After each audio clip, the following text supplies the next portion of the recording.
దీవెనలన్నీయు నీ మీదికి వచ్చి నీకు ప్రాప్తించును. నీవు పట్టణంలో దీవింపబడుదువు, పొలంలో దీవింపబడుదువు. నీ గర్భఫలము, నీ భూఫలము, నీ పశువుల మందలు, నీ దుప్పిటెద్దులు, నీ గొర్రె మేక మందలు దీవింపబడును. నీ గంపయు పిండి పిసుకు, నీ తొట్టియు దీవింపబడును.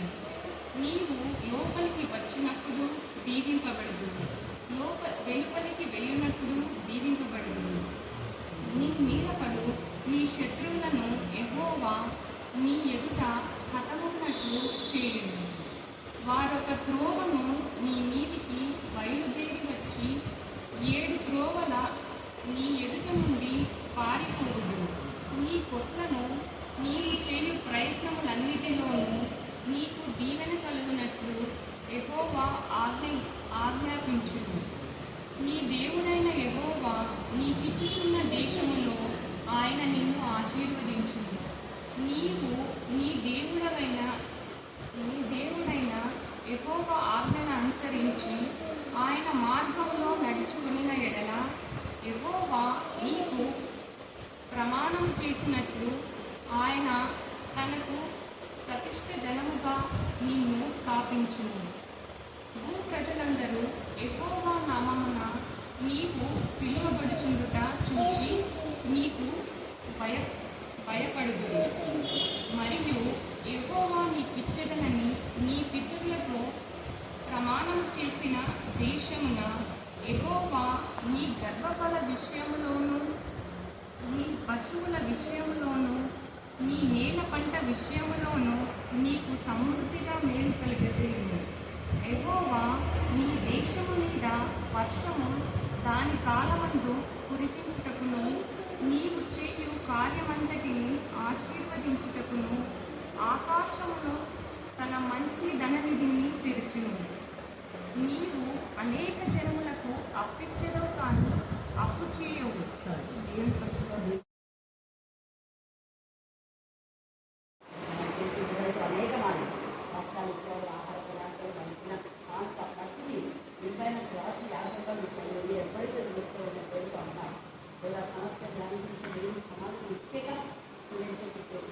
సంతోషం ఉంటుంది. పిల్లల్లో ఉన్నామని వాళ్ళు పూర్తిగా ఆనందించాలి. పిల్లలు కానీ మేము కానీ కూడా వాళ్ళు ముఖ్యంగా లక్ష్మీ వస్తారు, శుద్ధి వస్తారు, మనీ వస్తారు, జగల వస్తారు, ఆనంద వస్తారు, సంతోష వస్తాలతో జరిగింది. ఎన్ని విధమైన వస్తారు ఏ టైంలో ఈ సంగీతాలు మాట్లాడుతూ అంటే అది మాత్రమే కాకుండా రేపు అర్థమించబడ్డ ఎవరెవరైతే అక్కడ చేయలేదు అందరినీ నిర్దేశించిన ఏ శక్తి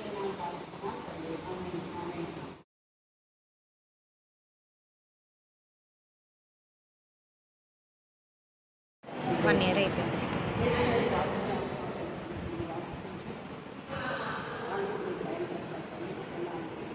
అలాగే ఏవైతే పడిపోయో లక్షణాధారంగా బాగున్నాయి ఇంకా అందుగా ముందు కూడా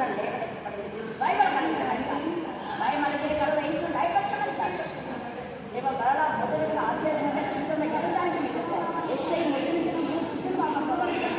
అది పడిపోవడానికి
ధైర్యంగా సాక్ష్యం చెప్పలేకపోతున్నావేమో, ధైర్యంగా వాక్యాన్ని చెప్పలేకపోతున్నావేమో, గిద్యోనులాగా ఇంటింటి కుందేలుగా ఇంట్లో వంట చేసుకుంటూ లేకపోతే దాగి ఉన్నావేమో. దాగిన చూడవద్దు. ఈ మధ్యాహ్న కాలంలో గిద్యోనుతో దేవుడు మాట్లాడుతున్నాడు. ఎవరో మంచిగా మాట్లాడేది. తన దూతను పంపి పరాక్రమం గల బలార్జున ఎందుకు దాగినాడా పనికి అన్నాడు. ఈ మధ్యాహ్న ముందు స్త్రీవని, అమడవని, బలహీనతలని, వాళ్ళెవరో వీళ్ళెవరో అన్నారని నువ్వు ఇంట్లో కూర్చొని ఏడుస్తూ దేవుని బలపరచకుండా, వాక్యం చెప్పాలని తపన నీకున్నా చెప్పలేకుండా, ప్రార్థన ఎక్కువగా దేవుని సరిగా ఉదయం కుమ్మరించాలని నీకున్నా, ఇంటి వాళ్ళ యొక్క పరిస్థితులను బట్టి, ఇంట్లో ఉన్న పరిస్థితులను బట్టి చేయవలసిన ప్రార్థన స్తుతియాలు అర్పించడం లేదేమో. కానీ దేవుడు అంటాడు పరిసరాలను చూడదు. ప్రతికూలమైన పరిస్థితులు అనుకూలంగా మార్చే దేవుడుకున్నా. నీకు ఎప్పుడైతే ఆత్మ ప్రేరేపణ వస్తుందో వెంటనే నువ్వు మోకాళ్ళని చేయడమో, చేతులెత్తి చేయడమో, సాగిలపడి చేయడమో, కన్నీటి ప్రార్థన ఏదో చేస్తాయి. వెంటనే ప్రతికూలంగా ఉన్న పరిస్థితులు అనుకూలంగా మార్చేస్తాడు దేవుడు. హల్లెలూయా, హల్లెలూయా, హల్లెలూయా. పరిస్థితులను మార్చే దేవుడు అంటే అక్కడ ధ్యానం నిజంగా పరిస్థితులంతా కొన్ని ప్రతికూలమే, ఏమనుకూలంగా లేదు. అన్నిల మధ్య ఉన్నాడు, అన్ని రాజులు, అందులో చెరలో ఉన్న వాళ్ళు, చెరలో నుంచి విడిపించబడిన డానియేలు దేవుడికి మహిమకరంగా ఏది ప్రార్థన మానుకోలేదు. ఆయన ఎలాగా అనుదినం చేస్తారో క్రమం తప్పకుండా చేశారు. క్రమం ఎప్పుడైతే మన జీవితంలో ఉందో నేను చెరలో నుంచి బయటకు తీసుకొస్తాను. క్రమం ఎప్పుడైతే మనలో ఉందో గొర్రెల గొడ్డ నుంచి దావీదుని పిలిచిన దేవుడు నిన్ను కూడా బయటికి పిలిచే ఒక మంచి వెప్పంగా దేవుడు వాడుకుంటాడు. స్త్రీ అంటే బలహీనం కాదు. మనకు మంచి వెప్పను అంటే దెబోరా ఎంత ధైర్యస్తురాలు. ఒక సైన్యాధిపతి భయపడి దెబోరా నువ్వు నాతో పట్టిస్తావా, నువ్వు వస్తే నేను వెళ్తా అన్నాడు. అంటే దెబోరా వస్తేనే ఆయన యుద్ధం చేస్తా ఉన్నాడు. చూడండి, ఒక స్త్రీ ఎంత బలవంతురాలు అన్నది ఒక పురుషుడు తెలియజేస్తున్నాడు అక్కడ. అది కూడా సైన్యాధిపతి. సైన్యాధిపతి దెబోరా గురించి ఇచ్చే సాక్ష్యం నువ్వు వస్తే నేను వెళ్తానన్నాడు.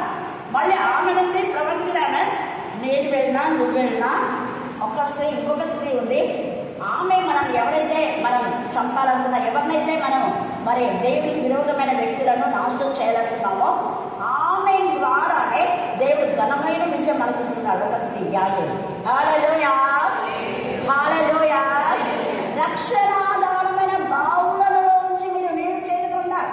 నిజంగా రక్షణకు ఇస్రాయేలు కంటే రక్షణ రావడానికి యాయేలు ఒక కారణమైపోయింది, దెబోరా ఒక కారణమైపోయింది.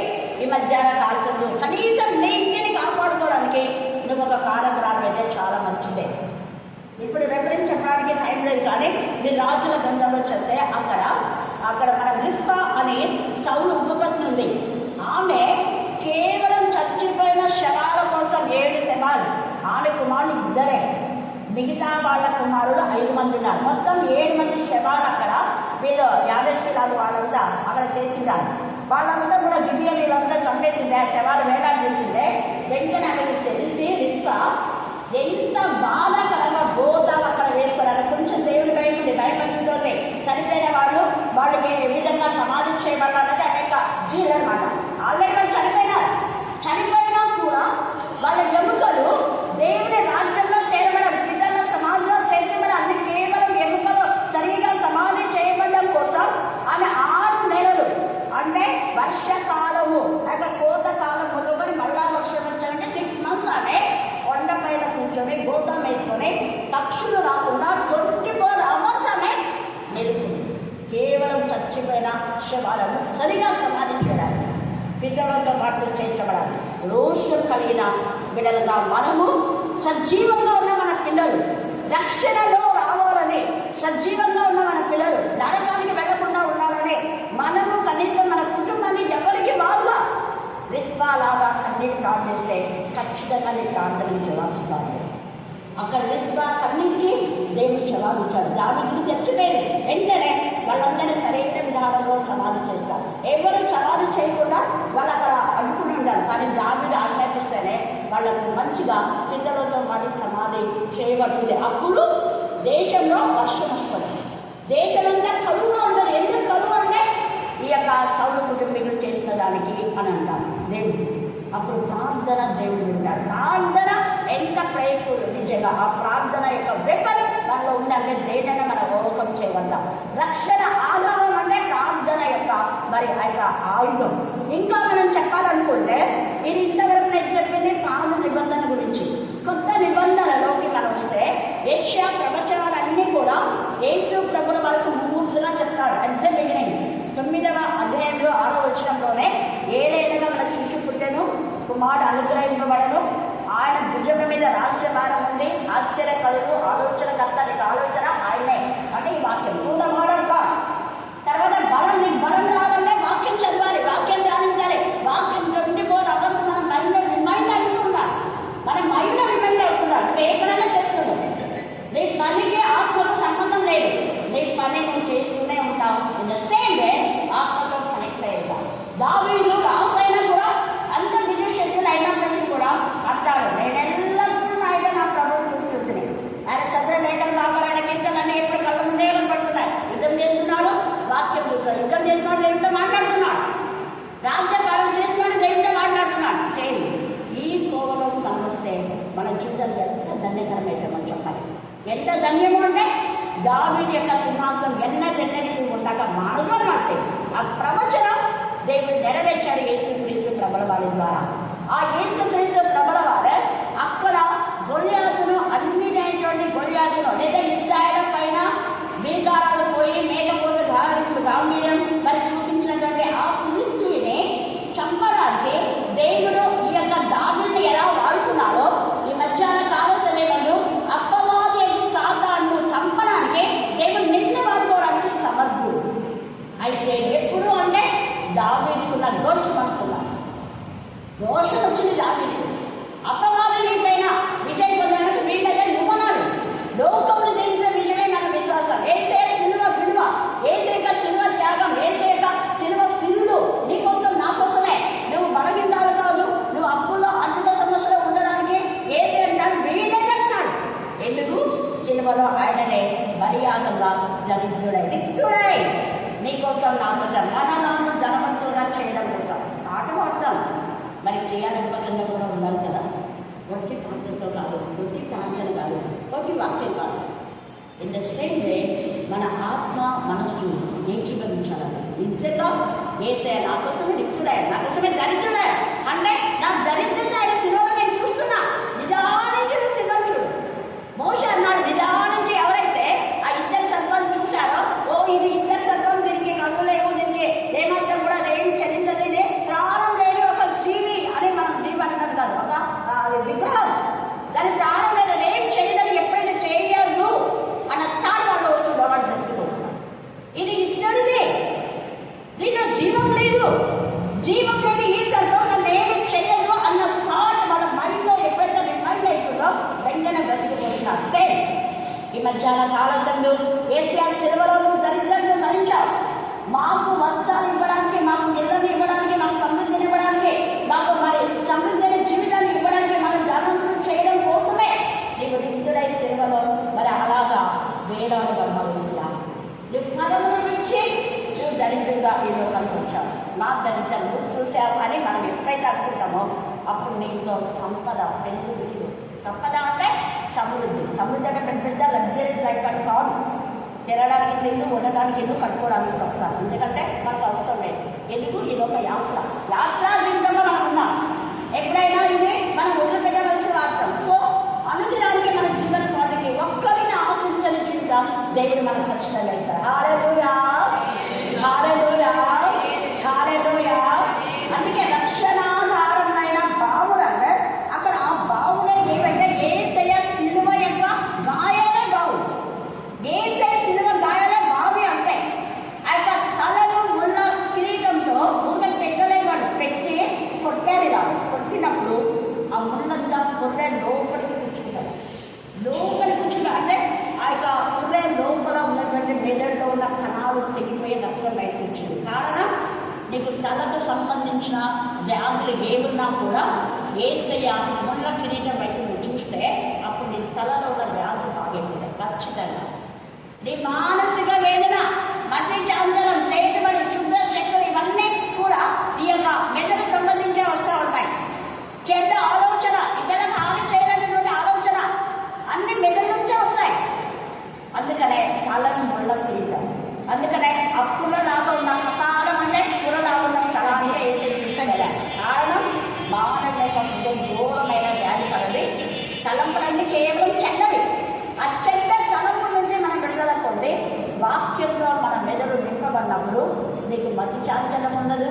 నీకు పైన ఎవరు చేతిపడే శక్తి వేసినా నీకు ఏ భయం అలజడి కలవడం అన్నీ టోటల్గా కొలాప్స్ అయిపోతాయి. కారణం యేసయ్య తలను ఉన్న కిరీటం ద్వారా నీ తలను బాగు చేయడం కోసమే, నీకు రైట్ ఛాన్స్ ఇవ్వడం కోసమే, నేను ధైర్యపరచడం కోసమే, నిన్ను దేవుడికి ఇష్టమైన కుమార్తెగా చేయడం కోసమే, ఆయన శిరస్సుగా ఉండడం కోసమే.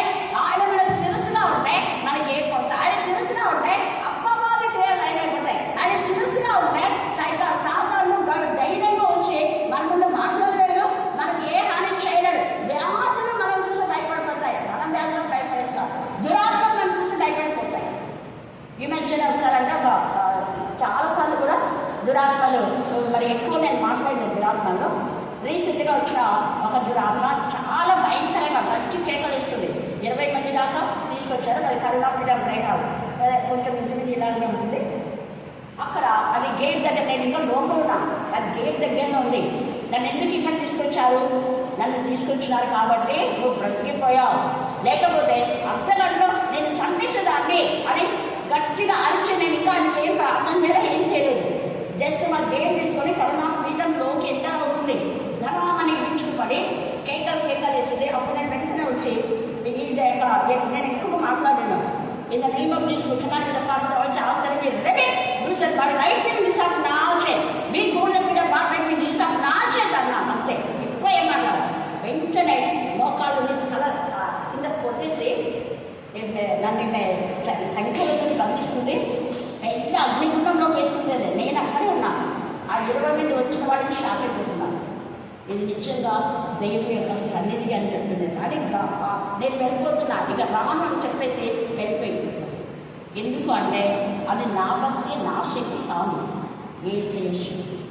యేసయ్య నీలో ఉంటే, నీ తల యేసయ్య నీ శిరస్సుగా ఉంటే నేను చూస్తేనే దురాత్మలు భయపడిపోతాయి. అది నీ దగ్గరికి రావు. వ్యాధి ఒకవేళ వచ్చినా అదంతా కదా వెళ్ళిపోతుంది. యేసయ్యని కూడా మరణమగునంతగా సాతాను బంధించింది. కానీ 2 రోజులు 2 రోజులే.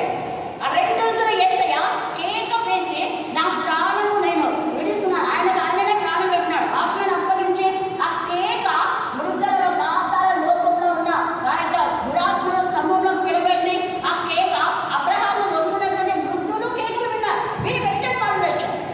మత్తయి సువార్త 27:50 నుంచి చదివితే అది పరిశుద్ధ శరీరాలు మాత్రమే. అంటే అబ్రహాము రొమ్ము యేసయ్య చనిపోయే వరకు భూమి కింది భాగంలోనే ఉంది పరదైస్. అందుకే దొంగతో నేనే నాతో కూడా పరదైస్లో ఉంది అన్నారు.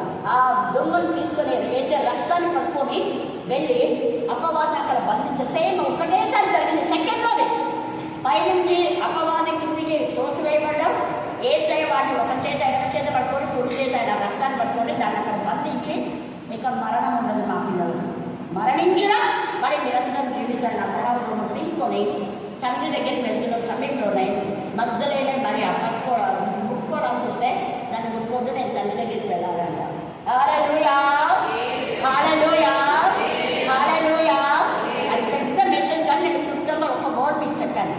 నిజంగా యేసయ్య చెరగా పంపారు. యేసయ్య నీలో నాతో ఉంటాయి. దురాత్మలు ఏమీ చేయలేవు. ఆయన యొక్క తల ఆ యొక్క బావుడు అనే మాటలో ఆయన తల నుంచి కారినటువంటి రక్తము స్టిల్ నవ్ నీ కోసం నా కోసమే శ్రమిస్తూనే ఉండేది. ఆయన నిరంతరము విజ్ఞాపన చేయాలగా తండ్రి కుడిపార్శ్వంలో ఉన్నాడు.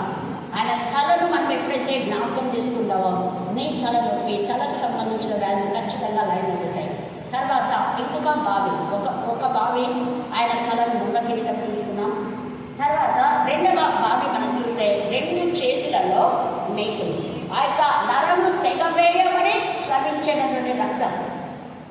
ఈ రక్తం ఎక్కడ పడింది అని మనం చూస్తే ఆ కలువరి కొండ చీలి భూమి కింది భాగంలో ఎప్పుడో కొన్ని సంవత్సరాల క్రితం, కొన్ని వేల సంవత్సరాల క్రితం భూమి కింది భాగంలో దాచిపెట్టే కరుణాపీఠం పైన ఏకంగా పడింది.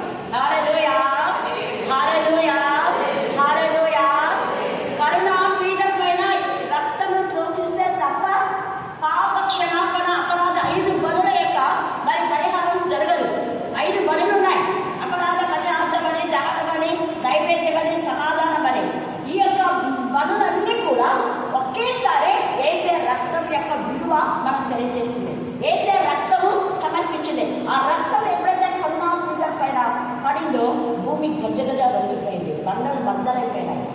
ఏసే యొక్క రక్తాలు ఇప్పటికి కూడా అది సజీవమైన రక్తమే.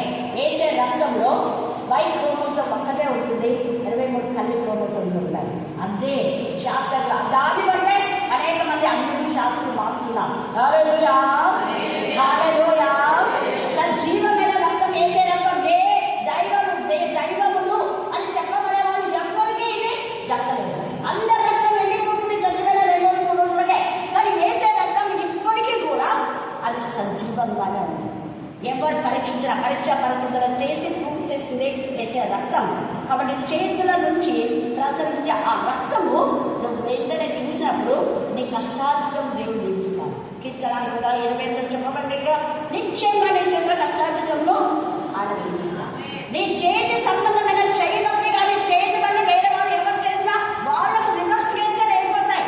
బంతి మనం గోడ కొడితే ఆ బంతి తిరిగి నీ మొత్తానికే వచ్చినట్టుగా నీకు చేసిన చేతి పడులు వాళ్ళ చేతులకే నొక్కింది. నీకు చేయబడి రావాలని, కాళ్ళకి రావాలని, కళ్ళకి రావాలని, గుండె జబ్బు రావాలని, నీ ఇల్లు నాశనం కావాలని చేస్తే వాళ్ళే నాశనం ఉంటుంది తప్ప ఇంకెవరు నశించారు. హల్లెలూయా, హల్లెలూయా, హల్లెలూయా. ప్రతిరోజు ఈ మాట అనండి. ప్రభువా తండ్రి అయిన దేవా యేసయ్యా, రక్షణాధారమైన బావి తలలో కారని రక్తము నా తలలో, నా మెదడులో, ప్రతి నరంలో ప్రవహించలేసా. తల నరాలు ఎవరు కౌంట్ చేయలేరు, అన్కౌంటబుల్. మొదలు అన్ని నరాలతోనే ఉంటాయి. దేవాన్ని రక్తం ప్రవహించి నాకు జ్ఞానం దయచే, ఆలోచన దయచే, జ్ఞానం కలిగి నోరు తెరవడానికి, కృపలలో ఉపదేశం చేయడానికి. నేను ఎలాగ నేను నడవాలో, ఏం చేయాలో, నా కుటుంబాన్ని ఎలా నేను మరి సమర్థించాలి, ఆ కుటుంబంలో ఎప్పుడు బంధించాలి, ఎప్పుడు బుద్ధి చెప్పాలి, ఎవరికి ఏం చెప్పాలి, నాకు నేర్పించి తండ్రి అని చెప్పు. రక్షణాధారమైన తలలో నుంచి వచ్చే రక్తము నీ మెదడులో కలిసి దేవుని రైట్ ఇస్తాను. హల్లెలూయా, హల్లెలూయా. చిన్నప్పుడే తల్లిని బాగుంటున్నాను, నాకు అన్ని పనులు నేర్పించాడు. దేవుడి దగ్గర నేర్చుకున్నాను ప్రతిదీ. ఒకసారి ఏదైనా చెడిపోతే వాళ్ళకి ఏంటంటే దేవుడు చెడిపోయింది, వ్యవస్థ వేస్ట్ అయిపోయింది, నీకే అవమానం, నాకేం కాదు అంటాను నేను అంటాను. ఇంకోసారి కరెక్ట్ చేస్తాను. ఇంకోసారి నాకు తప్పేదో, ఎక్కడ నేను తప్పు చేస్తానో ఏమో ప్రభావ, నేను ప్రార్థించకుండా మొదలు పెట్టాను. ఒకసారి చెడిపోయింది క్యారెట్ కేకు, తర్వాత ఎంత బాగుంచింది. హల్లెలూయా. అన్నింటిలో క్యారెట్, బనానా కేక్ అని ఏదేది ఏ విధానంలో ఇంకా నేను నా ఓన్ ఐడియాతో వేసేస్తుందా. ఒకసారి చెడిపోతే కొంచెంగా బాగుంటుంది, తర్వాత నేను చెప్పేస్తాను ఇంకో ఇలా చేస్తే బాగుంటుంది. అంతే. నీ ఇంట్లో నువ్వు చేసిన చేతి వంట, అందరి ఇచ్చిన వంట, నువ్వు ఒకసారి వేసియా సినిమాలో ఆయన చేతిలో కొట్టిన గాయకి ఆయన చేసింది. నేను ఎవరిని అడగదు ప్రభా, నువ్వు అన్నావు కదా నా కష్టాన్ని నువ్వు దీవించు, నా కష్టాన్ని నువ్వు దీవిస్తేనే దీవించగలుగుతుంది. అక్కడ సారే కోసం విధవరాన్ని ఆశ్రయించావు కదా, ఆ యొక్క శిష్యుడి యొక్క మరి భార్యైనటువంటి ఆమె విధవరాన్ని ఆశ్రయించి మరి ఇద్దరి కుమారులను చదివించి వేయించావు. నా కుమారుడు కూడా పాపమనే చెర, అందరితోనే చెర, అన్యాయమనే చెర, లోకంలో డబ్బు పే చేస్తున్నట్టుగా ఆ చెర నుంచి విడిపించు అని నేను ఇంకా ప్రవక్త దగ్గర వచ్చాడుగా ఏసే సెలవు దగ్గర నుంచి నువ్వు ప్రాణం చేస్తే రక్షణాధారమైన భావమైన చేతి రక్తము నీ చేతిలో పోసి నీ చేతిని పట్టుకొని ఆయన కుడి చేతిని పట్టుకొని ఆయన కుడి చేతితో, ఆయన దక్షిణ హస్తంలో, ఆయన పరిశుద్ధ బాబుతో, ఆయన కనకరమల హస్తంలో, కరుణ హస్తం నీకు తోడైన నీకు గైడ్ చేస్తాడు. నీకు ఇంకా బ్లెస్సింగ్స్ అండ్ బ్లెస్సింగ్స్ ఓవర్ఫ్లోయింగ్. హల్లెలూయా, హల్లెలూయా, హల్లెలూయా. ఎంత అంటాడు, కరుణా హస్తం నాకు తోడుగా ఉన్నందున ప్రతికూలమైన పరిస్థితుల్లో వాడు మందిరం పట్టాడు.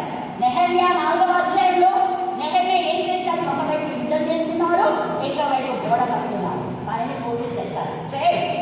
ఒకవైపు నీకు పని మానుకోవడం దేవుడు చెప్పలేదు. నీకు భర్త ఉన్నాడు, పిల్లలు ఉన్నారు, నీ పిల్లలకు నువ్వు సరైనది నువ్వు భోజనాలు ఏర్పాటు చేస్తే దేవుని సన్నిధికి రావాలి. ఇక్కడ దినస్థానంలో ఈ టైంలో మీటింగ్స్ ఉందంటే ముందే చేసుకోవాలి.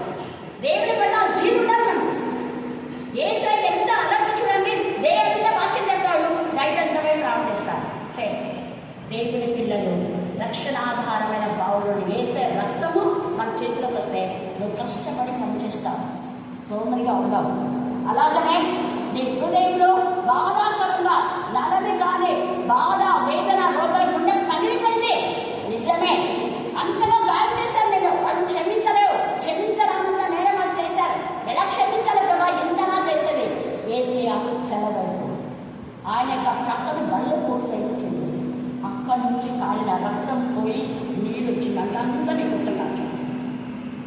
ఇది ఆ రక్తం నా హృదయంలో ప్రవహించు. నా పైన ఉందని సరిచేయగా ఇవి దయచేసి అని చెప్పి రోజునండి ఆయన సమాధానం ఇస్తాడు.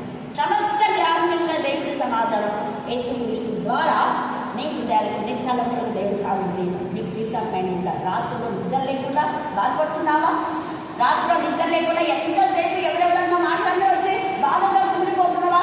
ఏం చేస్తున్నావా? నీ జరగడ తగిలే మరి చచ్చిపోతుందా? నాకు మరి విమర్శనం నీ సైనిగా మాట్లాడుతున్నాను. నేను కన్నీరు ఇచ్చిన మానవు దుఃఖం సమాప్తి అయిపోతాయి. ఇవైతే గుర్తించాను. నిత్యము ఆనందం నీకు తలల మీద ఉంటుంది. హల్లెలూయా, హల్లెలూయా. యెషయా 35 చదువుకోండి. యెషయా 35లో దుఃఖంలో నిన్నెప్పుడు ఎగిరిపోతాయి. ఎలా ఎగిరిపోతాయి? యేసు సిలువలో రక్షణాధారమైన బావులో ఆయన తప్ప మనకు రక్షణాధారం ఎవరు లేని ప్రపంచం. ఆయన రక్షకుడుగా వచ్చారు. యేసు సిలువ విలువను మనం తెలుసుకున్నప్పుడు, యేసు చెల వైపు నిదానించి చూసినప్పుడు నీ గుండె కోట రైతులకు అర్థమైపోతాయి. చూడమ్మా, నీ బాధ ఒక బయలు నన్ను వచ్చేసిందండి. నీ బాధ అంతా ఇక్కడుంది నా వేగం గుండెలో, నీలో లేదు. నీకున్న తాళం చెవి నువ్వు కీచు దానికన్నా తగ్గించుండాలా, లేదా నీ వాళ్ళ ఎవరి దగ్గర ఉండాలి. ఎవరి దగ్గర లేక అక్కడ లేక ఉంటే అది ఎక్కడికో పోయినట్టు అంటున్నాం. కానీ అది అక్కడ లేదు అంటే ఎవరి దగ్గర ఉందంటే అంటే ఖచ్చితంగా అక్కడ దేవుడికి కోరుకోవాలి. అలాగనే యేసయ్యలో నీ బాధ ఉంది అంటే బాధ నీలో లేదు. హల్లెలూయా, హల్లెలూయా. నీ రోగాలన్నీ యేసయ్య భరించాలని ఫస్ట్ నువ్వు నమ్మాలి. ఎంతైనా నమ్మిక మాత్రం. శతాధిపతి నమ్మాడు. యూగాలో మనం చూస్తే శతాధిపతులలో ఎవరికి ఇంకా ఈ విశ్వాసము, శతాధిపతి కూడా ఈ విశ్వాసం ఇస్రాయేల్లో ఎవరికి లేదు. మాట మాత్రం చదివితే ఎక్కడో ఉన్నటువంటి అతను స్వస్థత. మన జీసస్ కాల్స్ నుంచి ఎన్నో ఇక్కడి నుంచి మీరు ట్రైన్ చేస్తూ ఉంటారు. మీకు అనుభవాలు ఎన్నో, నాకు కూడా అనుభవాలు ఎన్నో. ఎక్కడెక్కడో బాంబేలో, చెన్నైలో, రాజస్థాన్లో ఎక్కడున్నా ఇక్కడ నుంచి మనం ప్రాణం చేస్తే పవర్ఫుల్ వెపన్ చేసే నామం. అందుకే నజరేయుడు యేసు నామం హృదయపడి మీకు చెప్పించారు. నజరేయుడు యేసు నామంలోనే, నజరేయుడు యేసు నామం అనకపోతే దురాత్మలు పోవు. ఇది గుర్తుపెట్టుకోండి. తర్వాత నజరేయుడు యేసు నామం విశ్వసించి మాట్లాడాలి. ఎవరంటే ఎవరు యూనిట్మెంట్లో కమాండ్ చేయండి. కొంతమంది నజరేయుడు యేసు నామంలో సరిగా విశ్వసించలేక పౌరులు ప్రకటించి యేసు చూడాలి కెబయ అనే యాత్రికుడి కుమారుడు 7 మంది చేస్తే దురాత్మ వాళ్ళని పెట్టి కొంతమంది అంటుంటారు. అక్కడ ఒకప్పుడు చాలా తెచ్చారుగా ఎందుకంటే ఇట్లు పడుతున్నా అంటే అప్పుడు మొదటి ఆధ్యాత్మిక జీవితం లేదంటే ఒక దురాత్మగా 7 దురాత్మలు వచ్చేసాయి. నీ యొక్క కుటుంబం అంతా బీభత్సమైపోతుంది. బళ్ళగాడు కావద్దు, అలా చేసుకోవద్దు. సెలవైపుతుంది, నిదానించి సెలవైపుతుంది. అలాగనే నీ పాదములకు, నీ మోకాళ్ళకు, పాదముల సంబంధంగా ఏ బాధ ఉన్నా అయితే 2 పాదములు కలిపి మేకులతో పట్టారు. ఒక్కొక్క పాదంలో 2 పాదములు కలిపి ఆలోచించు. 2 పాదాలు యేసయ్య చిత్తానుసారంగా ఆత్మ నడిపింపచేయ. ఆత్మ నన్ను గైడ్ చేయి, ఎక్కడికి వెళ్ళాలి, ఎక్కడికి వెళ్ళకూడదు నడిపింపచేయి. దేవుని ఆత్మ ద్వారా ఎంత నడిపించబడుతుందో మరి దేవుని కుమారుడు అనేది రక్షణాధారమైన పావులు. ఆ యొక్క కాళ్ళ నుంచి కారిన రక్తము బలిపి కర్ణాపీఠం పైన పడింది. ఈ మధ్యాహ్న కాల సమయమందు ఆ యేసయ్య యొక్క వీపు దున్నబడింది. ఎందుకు దున్నబడింది అంటే ఒక భూమిని దున్నినట్టుగా ఆ కుక్కలతో కొడతా ఉన్నాయి. 9 కుక్కలు ఉంటాయి. అది మాంసం ముద్దలు, పెళ్ళల మట్టి పెద్దలు ఎలా ఉంటాయో యేసయ్య యొక్క శరీరం దున్నబడ్డప్పుడు ఆ కొట్టినటువంటి దాంట్లోనే మరలా కొట్టినప్పుడు ఆ ఎముకలు కనపడుతూ ఆ మాంసం ముద్దల్లో వెళ్ళాడింది. ఎందుకు అంటే నిన్ను నన్ను విత్తనాలుగా ఆయన వీపులో విత్తుకొని మనం ఫలించాలి. ఆయనలో మనం ఉండాలి. ఆయన వీపు దున్నబడింది. దున్నబడిన ఆయన వీపు వైపు ఒక్కసారి చూడు. నువ్వు ఆయనలో ఉన్నావు. ఆయనలో అంటుబడబడాలి. ఆయనలో మనకున్నప్పుడు మనం పాప బీజ కవచం చచ్చిపోవాలి. పాపం చచ్చిపోతేనే లోపలున్న పప్పు పదార్థంతో ఎంత ఇదిగా ఒక రోజు ఎదుగుతుంది. రోజుకి ఎదిగే జీవితమే, తరగే జీవితం ఉండాలి. కానీ బీజ కవచం కుళ్ళిపోవాలి. బీజ కవచం కుళ్ళిపోకపోతే మొక్క పైకి రాదు, ఎదగదు. పాపం చచ్చిపోవాలి. పాపం నాలో ఉంటే నా ప్రార్థన విడుతుందేగా అంత గడిచి మనకుండా దానిలాగా చేస్తే మీ ప్రతి ప్రార్థనలు పొందుకోవడం అవసరం. దేవుడిస్తూ ప్రతి ప్రార్థన ఇంతవరకు చేసిన ప్రతి ప్రార్థనకు దేవుడు చెల్లించాలి. కారణం విజ్ఞాపన చేసే ముందుకాలు నేను విజ్ఞాపన చేయు ఆత్మ.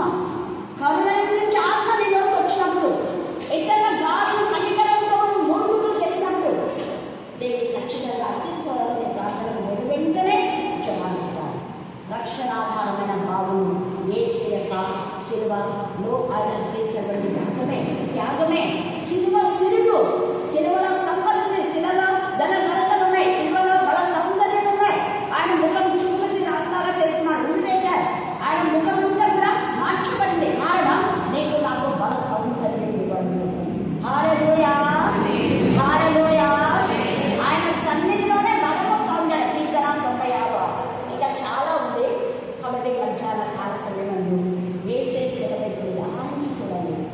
ఎక్కువ ఆయన సిలువ ధ్యానం చేయండి. ఆ సిలువలో మన బాధ, వేదన, రోదన, నీకున్న బలహీనత ఏదైనా మాత్రం నువ్వు నిలవదు. అన్నిటికీ వేసేదే జవాబు, అన్నిటికీ వేసేదే పరిష్కారం. అన్ని సమస్యలను తీర్చి మనం ప్రశాంతంగా నింపడానికి, ఆత్మతో శక్తి నింపడానికి వేసే మాత్రమే సమర్థుడు. అయితే అది కోపం తెప్పించడం చేయదు. అందుకే ఇక్కడ అంటాడు, నేను పాపం చేసింది అందుకే నీకు కోపం వచ్చాను, కానీ నీ కోపము చల్లాడు. ఇదిగో నా రక్షణకు కారణం దేవుడు. నేను భయపడగా ఆయన నమ్ముకుంటున్నాను. భయపడు, ఎవరైనా ఎదురు చేయండి, వేసేకి సాక్షిగా ఉన్నాడు. ధైర్యంగా ఆయన సాక్షిగా మనం నిలబడాలి. తర్వాత అంటాడు, యెహోవాయే నాకు బలము, ఆయన నాకు కీర్తన ఆస్పదము, ఆయన నాకు రక్షణ ఆధారమైన బావుగా.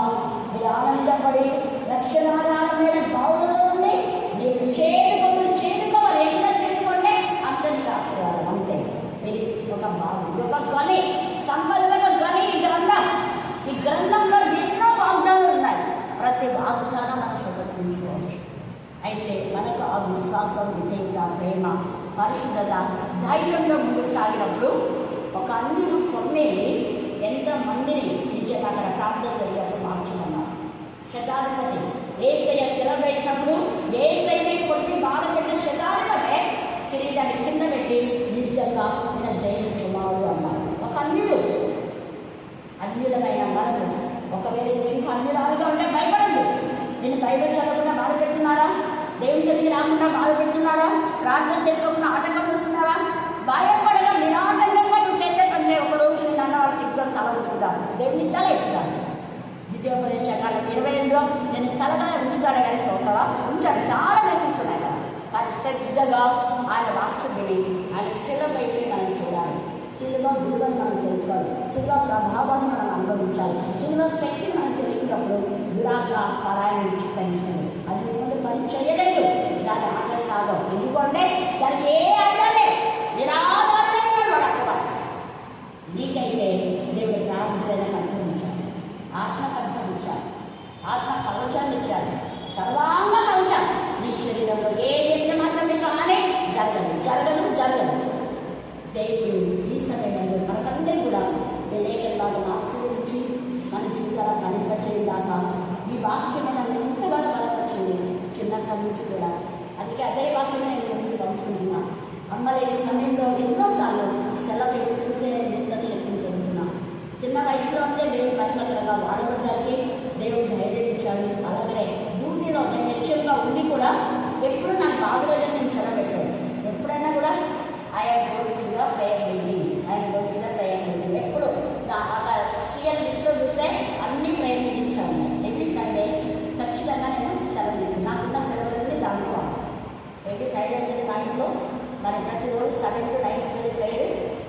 కరుణాపీఠం మినిస్ట్రీస్ ఆ యొక్క మీరు బల్లుకోగు సలోమి అనుకుంటే దాదాపు 1500 మెసేజ్ ఉన్నాయి. ఇంకా ఎక్కువనే ఉన్నాయి కానీ ఇప్పటికీ ఇంకొక చోట అక్కడక్కడ ఉన్నాయి. దిన్నే హైమాన దాంట్లో కొన్ని ఉన్నాయి, ప్రార్థన శక్తిలో కొన్ని ఉన్నాయి, కల్వరి మినిస్ట్రీ దాంట్లో కొన్ని ఉన్నాయి, ఒలివ ఛానల్లో కొన్ని ఉన్నాయి. ఇలాగ కాబట్టి మీరు కూడా దేవుడు అలాగా బాధపడాలని దేవుడిని స్తుతిస్తూ దేవుడి ఇచ్చిన శ్రేష్టమైన సమయానికి మరొకసారి ఈ మినిస్ట్రీని ఇక్కడ మరి ఎవరెవరైతే ప్రార్థిస్తున్నారో వారందరినీ దేవుడు బహు ఆశీర్వదించాక మరి ఈ సమయం ఈ వాక్యం ఈ చూసి దినదినాలు కూడా చాలా ఆనందిస్తారు. నాకు ఎంతో ఆనందంగా ఉంది. దేవుడు మరి కుటుంబాన్ని దీవించుగాక. ఆమేన్. దేవా వాళ్ళు నా ప్రతి విధంగా తలనొప్పి, మైగ్రేన్, హెడేక్, వంటి భాషలు అందరికీ కానివ్వండి నా తల్లి. దేవా చేయబడి వారికి రక్షించడానికి ఏ విధంగా ఇంటి వారు పక్కలో అందరి ఇళ్లలో దేవారి బంధువుల రక్షణ ఎవరి ద్వారా వాళ్ళకి హెడేక్ ఉందో వాటిని అందరికీ సమూలంగా నా ప్రభావం అంతనే నాశనం